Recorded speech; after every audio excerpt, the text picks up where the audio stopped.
Welcome to Relation Tales. Please like this video and subscribe Relation Tales.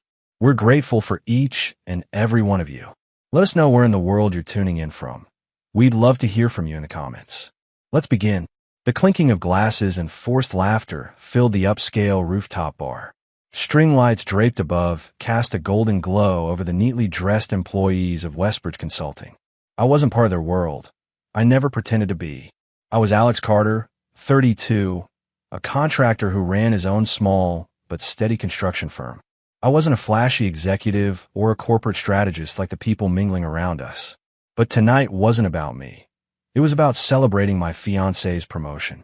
Samantha Reed, 30, with her sharp blazer and even sharper tongue, loved this crowd. She thrived on recognition, validation, the sense of being untouchable. And as I stood quietly at her side, holding her drink while she networked, I noticed the way she leaned a little too close to her boss, laughing in a way she never did with me. "Alex, tell them what you do," she suddenly announced, microphone in hand, her voice amplified across the room. I froze as every head turned. I smiled politely. I run my own business, contracting and renovations. Small firm, but her laughter cut through me like a knife. "Oh, come on, Alex. You mean you fix leaky pipes and patch drywall while the rest of us make real money moves? Don't be modest." The room erupted in uncomfortable chuckles. Some tried to hide their smirks. Others sipped their drinks. My chest burned. She didn't stop there. "This is why I keep him around," Samantha added, wrapping an arm around my shoulder as if I was some accessory. "Because when the sink at home breaks, I don't need to call maintenance."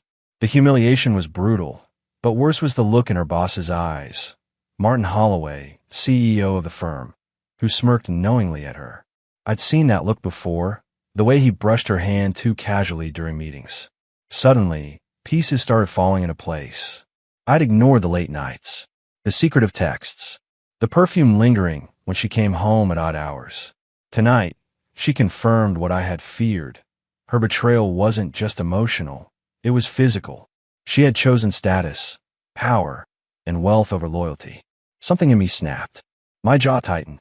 I took the microphone from her hand slowly, ignoring her startled look. "You know what, Samantha?" My voice was calm, too calm. "You've been right about one thing. We don't belong in the same world." The room hushed. Every laugh died instantly. I looked at her boss, then back at her. "So, let's not pretend anymore. Tonight, in front of everyone, I'm ending this engagement. You don't get to mock the man you once said you loved while sneaking around with someone behind his back." Gasps rippled across the crowd. Samantha's face drained of color. I set the microphone down gently, grabbed my jacket, and walked out as the silence behind me turned into whispers. What I didn't know then was that by the time dawn came, the same people who laughed at me would be staring at screens in shock as their CEO froze in terror at the recording of that night. Because I wasn't just a contractor, and Samantha's biggest mistake wasn't cheating. It was underestimating who I truly was. The air outside the rooftop bar was cool and sharp against my skin, but inside, my blood was boiling. My boots hit the pavement with a rhythm that matched the pounding in my chest. I wasn't ashamed anymore. I was furious. The woman I had planned to marry had mocked me in front of a room full of people and revealed more than she realized. Samantha thought I was just some small-town builder who happened to fall for her ambitious charm. She never asked much about my past, and I let her assumptions live. It was easier that way. But the truth was far different than the picture she painted. I wasn't some nobody fixing drywall to make ends meet. Years back, I had inherited controlling shares in a set of real estate and investment ventures from my late uncle. I never flaunted it. I preferred building things with my hands, staying grounded, keeping my name out of boardrooms and headlines. What Samantha had mocked was the life I chose, humble, quiet, and away from the spotlight. But when she insulted it publicly, when she flaunted her affair with Holloway behind my back, she triggered something inside me that I had buried for years. That night, instead of going home, I went straight to my office downtown. My company wasn't flashy, but it was mine. Behind the plain reception desk and the smell of fresh sawdust was a server room and stacks of files that told another story.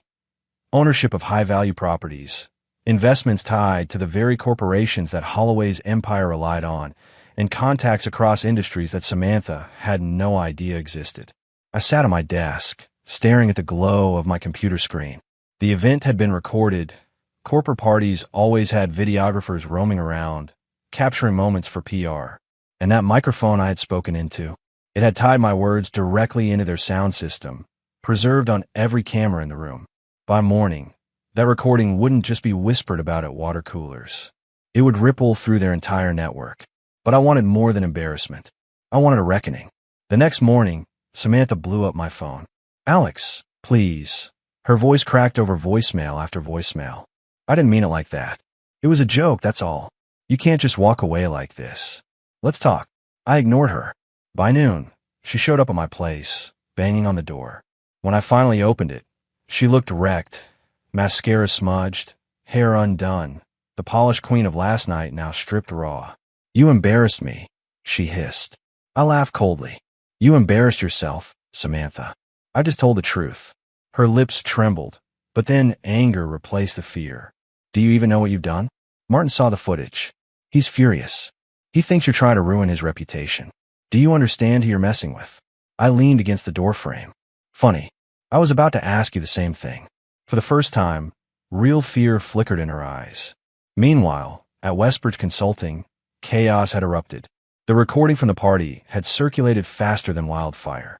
In it, Samantha's words of ridicule were clear, my calm dismantling of our engagement sharper than any boardroom insult, and the implication that she and her CEO were involved hung heavy in the silence afterward. Holloway stormed into the office at dawn, demanding all recordings be deleted, threatening anyone who dared whisper about it. But it was too late. Screenshots, clips, and transcripts were already making their way through company chats, and employees were connecting dots they had long suspected. What rattled Holloway most wasn't the accusation itself. It was my name. Alex Carter. He knew it. He'd seen it before. And as he cross-checked his files, he realized the truth. I wasn't just Samantha's fiancée. I was a silent stakeholder in several of his company's most crucial real estate assets. In fact, I owned the very building his corporate headquarters sat in. By mid-morning, his panic became uncontainable. A company-wide memo was sent out. All operations temporarily halted pending an internal review. Whispers filled every floor. No one had ever seen Holloway rattled before. Samantha came back again that evening. This time, her arrogance was gone, replaced with desperation. "Alex," she pleaded, standing in my living room with tears streaking her face. "I made a mistake, okay? I was drunk. I was showing off. I didn't mean to humiliate you. And Martin, it wasn't serious. It was just stupid. Please, we can fix this. We're good together. Don't throw it all away." I studied her. Every curve of her face I once loved now shadowed by deceit. "You know what the worst part is?" I asked quietly. "It's not even the cheating. It's not even the public humiliation. It's that you thought I was beneath you. That the man who stood by you, who loved you, who built a future with you, wasn't enough. And you spat on it." She shook her head frantically. No, that's not true." "It is true." I cut her off. "And that's why you'll never get another chance. Not with me." Her sob filled the room, but I felt nothing. The part of me that once cared for her had died on that rooftop. Days passed, and the fallout deepened. Holloway's empire was crumbling under scrutiny. His board of directors demanded answers. Investors pulled back, and whispers of misconduct threatened to topple him. Samantha, once the rising star, found herself sidelined, her name attached to scandal rather than success. I stayed silent. I didn't need to fight. The truth was weapon enough. But behind that silence, I planned something far sharper. Revenge not just for myself, but for the man they thought they could belittle and dismiss. Because humiliation can be endured. Betrayal can be survived. But underestimating me? That was their fatal mistake. And soon, the world would see just how costly it was. I never wanted headlines. I never wanted revenge to look like a spectacle.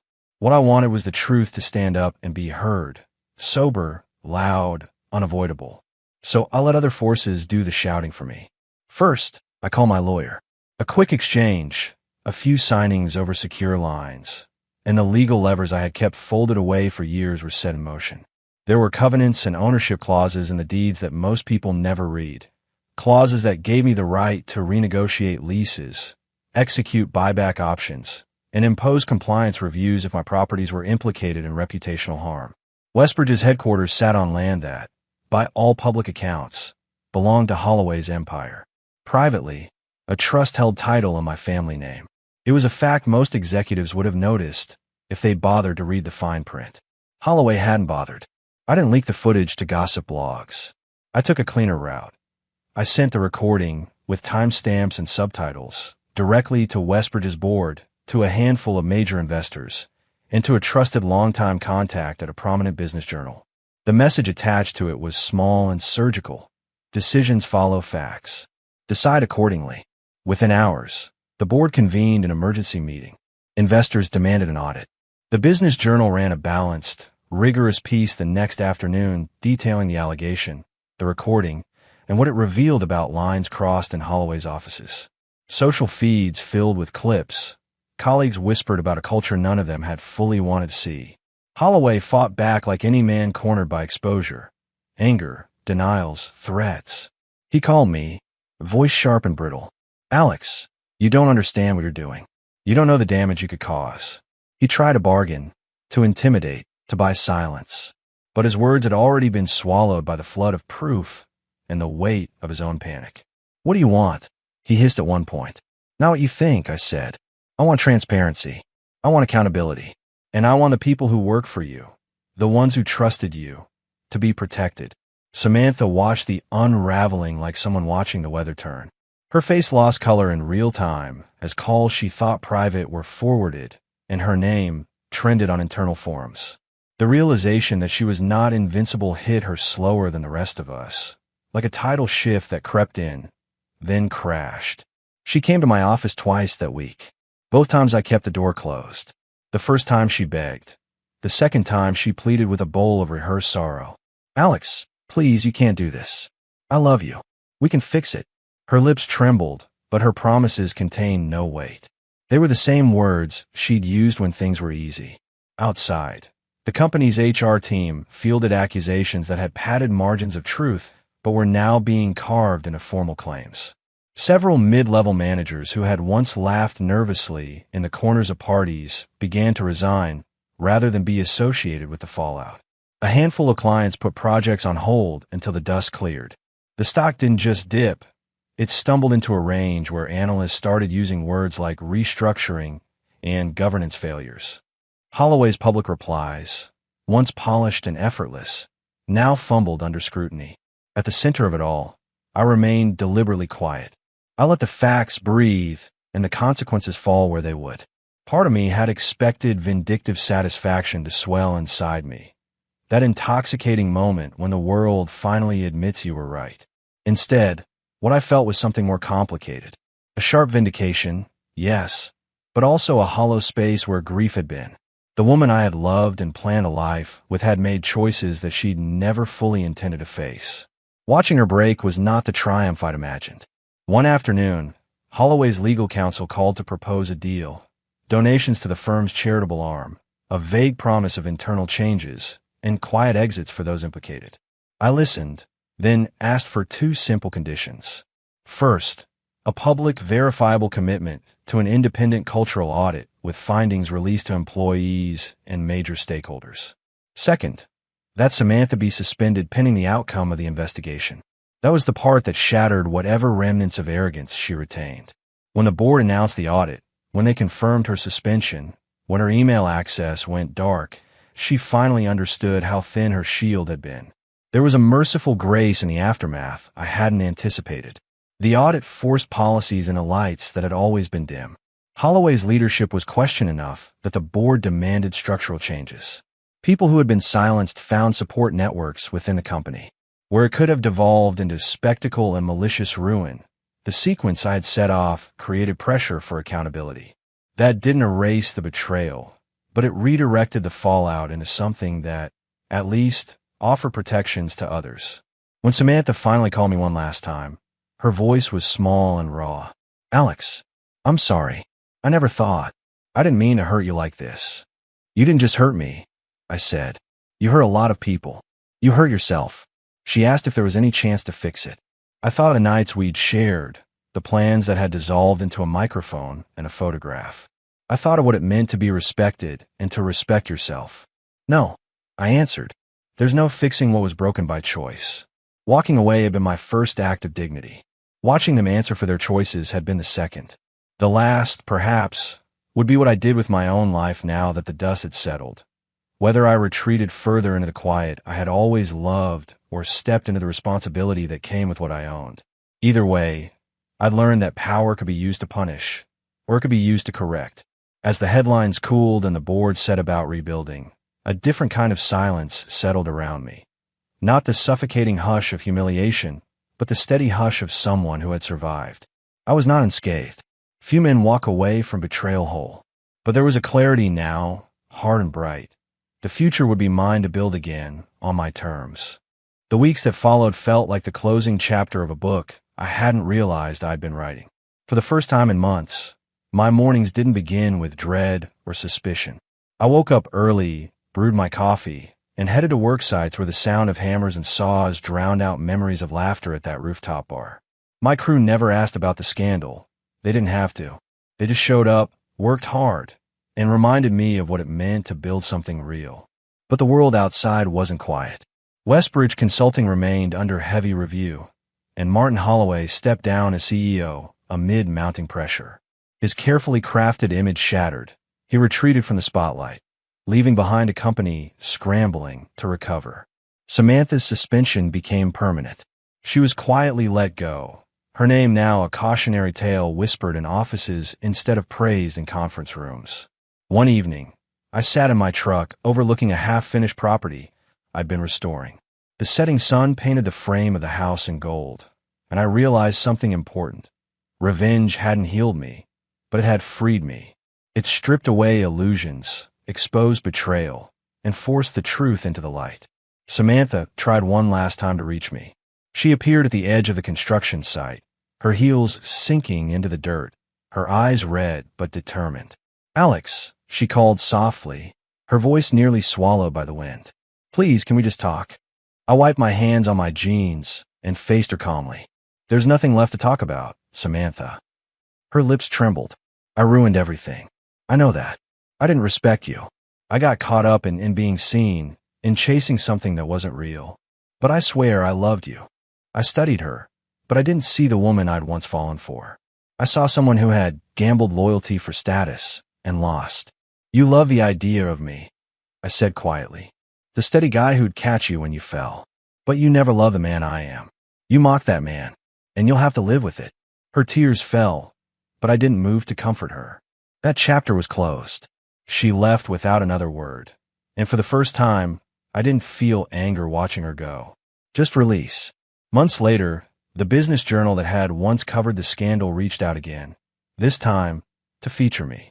Not as the jilted fiancé, but as the quiet investor and builder who had forced accountability at one of the largest firms in the city.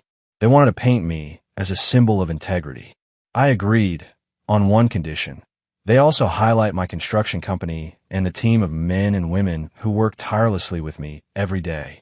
Because at the end of it all, I wasn't defined by shares or silent ownerships, or even by the downfall of Holloway. I was defined by what I built with my own two hands, and the people who stood beside me while I built it. The article ran under the headline, "The Man Who Walked Away and Took Back His Power."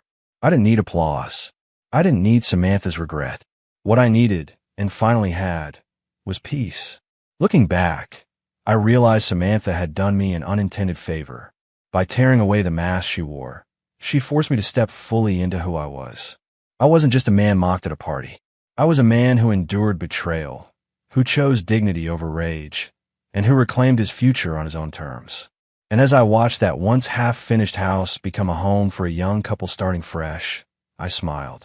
Some endings aren't endings at all. They're foundations, and this time, I was building something that would last.